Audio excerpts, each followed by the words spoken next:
की व्रत कथा। कथा के अनुसार प्राचीन काल की बात है। किसी राज्य में एक बड़ा प्रतापी और दानी राजा राज्य करता था। वह हर गुरुवार को व्रत रखकर दीन दुखियों की मदद करके पुण्य प्राप्त करता था, परंतु ये बात उसकी रानी को अच्छी नहीं लगती थी। वह न तो व्रत करती थी, न ही दान पुण्य में विश्वास रखती थी। इतना ही नहीं, वह राजा को भी ऐसा करने से मना करती थी। एक समय की बात है, राजा शिकार खेलने के लिए वन को गए।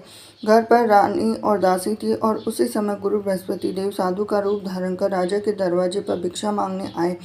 साधु ने जब रानी से भिक्षा मांगी तो वह कहने लगी कि हे साधु महाराज, मैं इस दान पुण्य से तंग आ गई हूँ और आप कोई ऐसा उपाय बताएं जिससे कि सारा धन नष्ट हो जाए और मैं भी आराम से रह सकूं। इतना सुनकर बृहस्पति देव ने कहा कि हे देवी, तुम बड़ी विचित्र और संतान और दुख से कोई दुखी होता है। अगर अधिक धन है तो शुभ कार्यों में लगाओ, कुंवारी कन्याओं का विवाह कराओ, विद्यालय और बाग बगीचे का निर्माण कराओ, जिससे तुम्हारे दोनों लोग सुधरेंगे। परंतु साधु की इन बातों से रानी को खुशी नहीं हुई।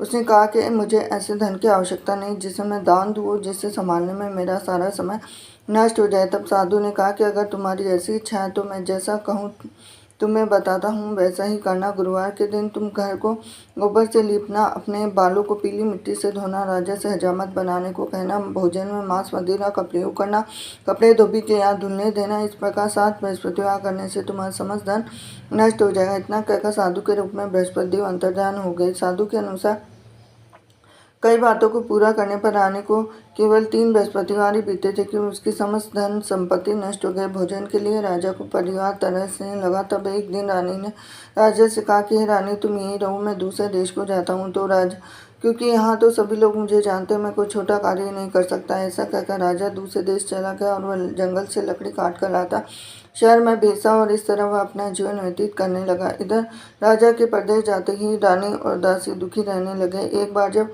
रानी और दासी को 7 दिन तक बिना भोजन के रहना पड़ा तो रानी ने अपनी दासी से कहा कि दासी, पास ही में मेरी बहन रहती है, वह बड़ी धनवान है, तो उसके पास जाओ, कुछ ले आ ताकि थोड़ी बहुत गुजर बसर हो सके। दासी रानी की बहन के पास गई। उस दिन गुरुवार था। रानी की बहन उस समय बृहस्पतिवार व्रत की कथा सुन रही थी। दासी ने रानी की बहन को अपनी रानी का संदेश दिया, लेकिन रानी की बड़ी बहन ने कोई उत्तर नहीं दिया।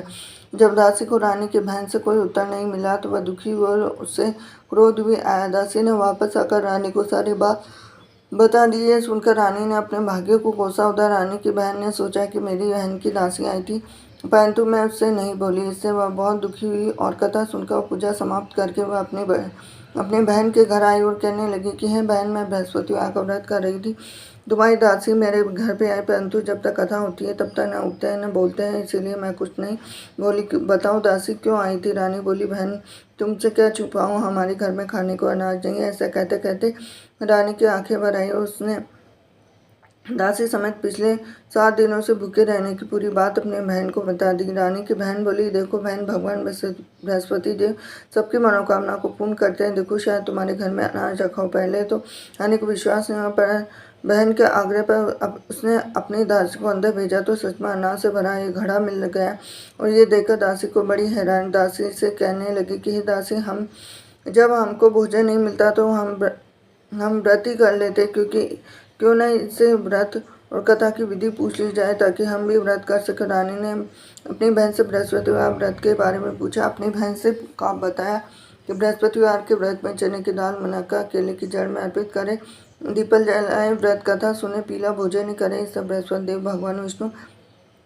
प्रसन्न होते हुए व्रत पूजा की विधि बताकर रानी की बहन अपने घर को लौट आई। 7 दिन के बाद जब गुरुवार आया तो रानी और दासी ने व्रत वह घुड़सवार में जाकर चना और गुड़ लेकर आई। फिर उसे केले की तथा विष्णु भगवान की पूजा की। तब पीला भोजन की चिंता को लेकर दोनों बहुत दुखी हुई। चूंकि उन्होंने व्रत रखा था इसलिए बृहस्पति देव उनसे प्रसन्न थे। एक साधारण व्यक्ति का रूप धारण कर 2 थालों में पीला भोजन दासी को दे गए। भोजन पाकर दासी प्रसन्न हुई और रानी के साथ मिलकर भोजन ग्रहण किया।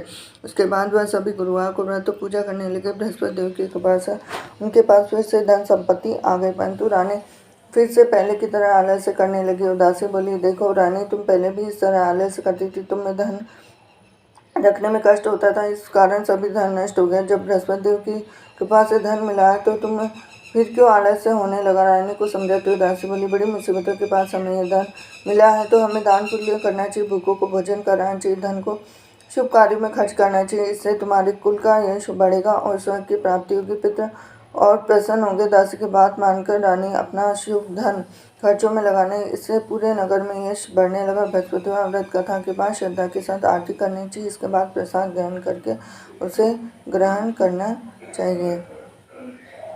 हरे कृष्णा।